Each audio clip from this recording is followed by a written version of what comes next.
दिल्ली चुनाव के रिजल्ट के बाद एक बार फिर से मोहन भागवत और पीएम मोदी के बीच के मतभेद खुल के सामने आ गए हैं। इस बार हालात हर बार से ज्यादा खराब हो गए हैं। वो इसलिए क्योंकि पीएम मोदी को रोकने के लिए इस बार आरएसएस खुद ही मैदान में कूदता पड़ा है। ऐसे में दोनों में जमकर ठनी है, लेकिन आरएसएस और पीएम मोदी में क्या ठनी है, क्यों मोदी को रोकने आरएसएस को खुद मैदान में आना पड़ा है, ये सब कुछ मैं आपको अपनी इस रिपोर्ट में बताने वाली हूं। साथ ही इस पर भी आऊंगी कि कैसे दिल्ली में बीजेपी के तय सीएम प्रवेश वर्मा का पत्ता कट गया है और मनोज तिवारी को सीएम बनाए जाने की संभावना दिखाई दे रही है। नमस्कार, आप देख रहे हैं 4PM और मैं हूं आपके साथ सिमरत। दोस्तों, दिल्ली के विधानसभा चुनाव में बीजेपी को बड़ी जीत मिली है। एक दो नहीं बल्कि 48 सीटों पे बीजेपी ने जीत कर इतिहास रच दिया है और उसका पूरा श्रेय बीजेपी और पीएम मोदी को दिया जा रहा है। इसकी वजह भी है, दिल्ली में बीजेपी के पास कोई सीएम चेहरा डिक्लेयर नहीं था और बीजेपी ने एक तय रणनीति के तहत मोदी के चेहरे पे चुनाव लड़ा है। दिल्ली के चुनावों में पीएम मोदी और उनकी गारंटी के नाम पर वोट मांगे गए हैं। पीएम मोदी ने भी दिल्ली चुनाव में एक दो नहीं बल्कि 4 बड़ी बड़ी रैलियां की हैं। आपदा का मामला रहा हो या फिर शीश महल और यमुना की सफाई का, सभी मुद्दों को पीएम मोदी ने बहुत ही जोरदार तरीके से उठाया। इसका असर भी जनता पे दिखाई दिया है और अब बड़ी जीत में मोदी का रोल माना जा रहा है। खुद पीएम मोदी और बीजेपी दिल्ली के लोग इस प्रचार में लगे हैं और पीएम मोदी की वजह से हम दिल्ली चुनाव जीते हैं। सुनिए मनोज तिवारी बीजेपी की जीत पे क्या कुछ कह रहे हैं। भारतीय जनता पार्टी का नरेंद्र मोदी जी का पहले से ही एक गारंटी है कि हम करप्शन पे, अपराध पे, माफियावाद पे जीरो टॉलरेंस रखते हैं। यह हमारे संकल्प पत्र का एक पॉइंट है। हम कभी भी भ्रष्टाचार को टॉलरेट नहीं कर सकते और इसलिए सीएजी का जो रिपोर्ट है, ये बहुत जरूरी है कि जिस व्यक्ति ने अपनी शुरुआत ही की एंटी करप्शन और वही व्यक्ति, वही पार्टी कितने बड़े घोटाले में, भ्रष्टाचार में लिप्त हो गई, इसका जब तक सीएजी रिपोर्ट नहीं आएगी, जब तक सीएजी रिपोर्ट फ्लोर पे नहीं आएगी, दिल्ली को वो जानकारी मिल नहीं सकती, देश को वो जानकारी मिल नहीं सकती। क्योंकि देखिए, आरोप प्रत्यारोप तो बहुत होते हैं, अभी केसेस भी हुए, लोग जेल भी गए, कुछ बातें निकल के आती हैं, मीडिया भी डिस्कस करती है, मीडिया शोध करती है, मगर सीएजी रिपोर्ट वो होती है जो एक मान्य मानक होती है। उसी सीएजी रिपोर्ट को लेकर के 2013 में अरविंद केजरीवाल ने शीला दीक्षित के भ्रष्टाचार उजागर किए थे। आज वही सीएजी रिपोर्ट क्यों छुपा रहे हैं वो? तो इसलिए कल प्रधानमंत्री जी का ये कहना बहुत ही महत्वपूर्ण है। सुना आपने, बीजेपी के लोग दिल्ली जीत का श्रेय पीएम मोदी को दे रहे हैं, लेकिन ये बात अब आरएसएस को नागवार गुजर गई है। इसके लिए आरएसएस ने खुद ही मैदान में आ गए हैं। आरएसएस चाहती है कि जीत का जो पूरा क्रेडिट है सिर्फ पीएम मोदी को नहीं बल्कि आरएसएस को भी मिलना चाहिए।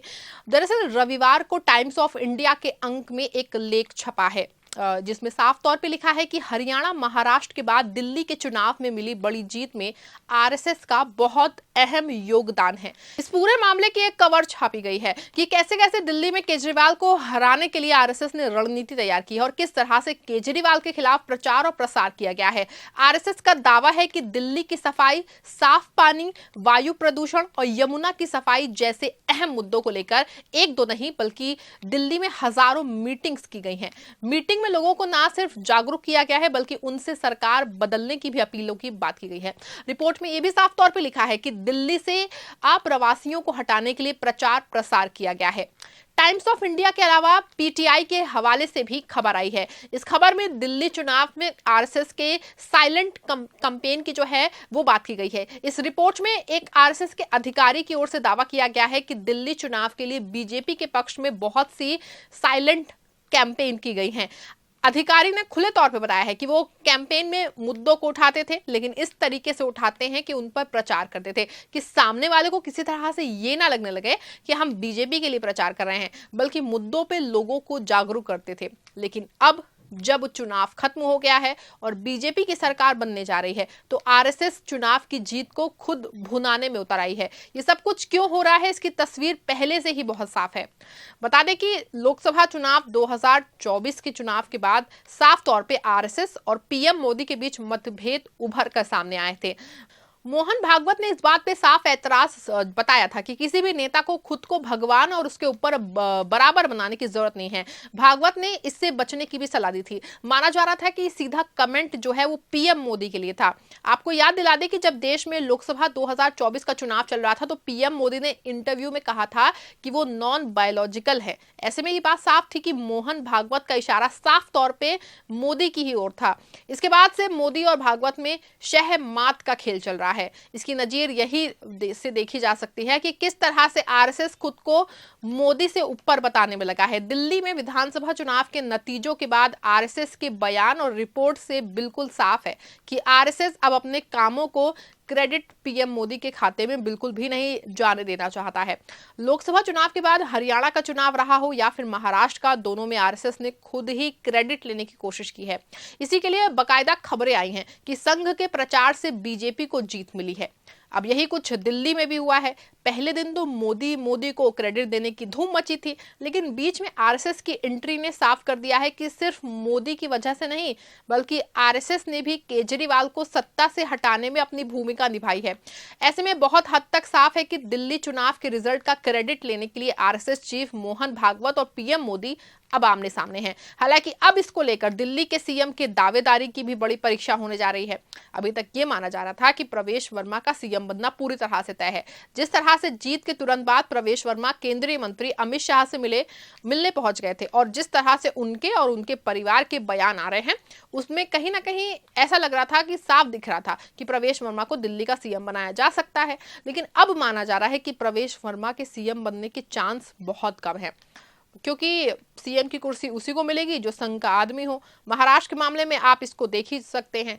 जब महाराष्ट्र के चुनाव हुए थे तो बीजेपी और यहां तक कि पीएम मोदी ने एकनाथ शिंदे को सीएम बनाए जाने का दावा किया था, लेकिन जब बीजेपी को प्रचंड जीत मिली और देवेंद्र फडणवीस संघ के दरबार में हाजिरी लगाने पहुंचे तो रातों रात बीजेपी और पीएम मोदी का फैसला ही बदल गया और देवेंद्र फडणवीस महाराष्ट्र के सीएम बन गए।